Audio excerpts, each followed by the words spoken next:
નમસ્કાર મિત્રો. આજની વાત એવી છે કે જે મુદ્દો અત્યાર સુધી એક વિસ્તારમાં પૂરતો લાગતો હતો એ હવે સમગ્ર સૌરાષ્ટ્રમાં ચર્ચાનો વિષય બની ગયો છે. છેલ્લા કેટલાક દિવસોથી કોળી સમાજમાં જે અસંતોષ અને ઉકળાટ જોવા મળી રહ્યો છે એ માત્ર એક ઘટનાનો પ્રભાવ નથી, પરંતુ એની પાછળ ઘણા અણઉકેલાયેલા પ્રશ્નો છુપાયેલા છે.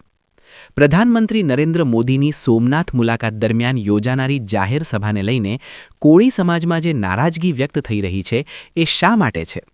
શું આ નારાજગી હવે ખુલ્લા વિરોધના સ્વરૂપમાં ફેરવાઈ રહી છે? અને શું આ સમગ્ર મામલો એટલો ગંભીર બની ગયો છે કે સમાજના ચૂંટાયેલા પ્રતિનિધિઓ માટે પણ કઠોર નિર્ણય લેવાની સ્થિતિ ઊભી થઈ છે? આજના વિડીયોમાં આપણે આ તમામ બાબતોને કોઈ પક્ષપાત વગર સમજવાનો પ્રયાસ કરીશું. મિત્રો, જો તમે આવી જ ગ્રાઉન્ડ લેવલની હકીકતો અને વિશ્લેષણ સાંભળવા માંગતા હો તો ચેનલને લાઇક અને સબસ્ક્રાઇબ કરવાનું ભૂલશો નહીં. બગદાણા વિસ્તારમાં બનેલી ઘટનાના પછી રાજ્યના રાજકીય માહોલમાં સ્પષ્ટ ફેરફાર જોવા મળ્યો છે. પહેલી વાર એવું બન્યું છે કે કોળી સમાજ સાથે જોડાયેલા અનેક ધારાસભ્યો અને સાંસદો એક સાથે અવાજ ઉઠાવી રહ્યા છે. અહીં મુદ્દો માત્ર દોષિત સામે કાર્યવાહીનો નથી, પરંતુ તપાસની દિશા અને વિશ્વસનીયતા પર સમાજને શંકા ઊભી થઈ છે. સરકાર તરફથી ધરપકડ, તપાસ અધિકારીઓમાં ફેરફાર અને એસઆઈટી જેવી વ્યવસ્થાઓ કરવામાં આવી હોવા છતાં સમાજની અંદર એક સવાલ સતત ગુંજાઈ રહ્યો છે. જ્યાં શંકાનો ઇશારો કરવામાં આવી રહ્યો છે ત્યાં સુધી તપાસ કેમ નથી પહોંચતી? ફોન કોલ્સ, વિડિયો કોલ્સ અને સંપર્કોની માહિતી પર સ્પષ્ટતા કેમ નથી કરવામાં આવી રહી? આ મૌન જ લોકોમાં અસંતોષને વધુ ગાઢ બનાવી રહ્યું છે.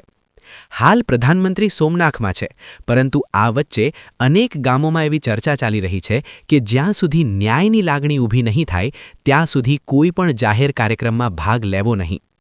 સમાજના આગેવાનો આ નિર્ણયને કોઈ વ્યક્તિ સામે વિરોધ નહીં, પરંતુ ન્યાય માટેનું દબાણ ગણાવી રહ્યા છે.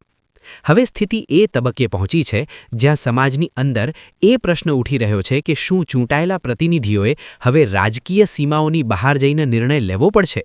કારણ કે જો સમાજનો વિશ્વાસ તૂટે તો રાજકીય સમીકરણો પણ બદલાઈ શકે છે. આ સમગ્ર પરિસ્થિતિએ સરકાર સામે એક જટિલ સ્થિતિ ઊભી કરી છે. એક તરફ ન્યાયની માંગ છે અને બીજી તરફ રાજકીય સ્થિરતા જાળવવાની જવાબદારી. આ બંને વચ્ચે સંતુલન સાધવું સરળ નથી. આ મામલો કઈ દિશામાં આગળ વધશે, કોણ સાચું સાબિત કરશે અને કોણ ખોટું, એ તો આવનારો સમય જ નક્કી કરશે.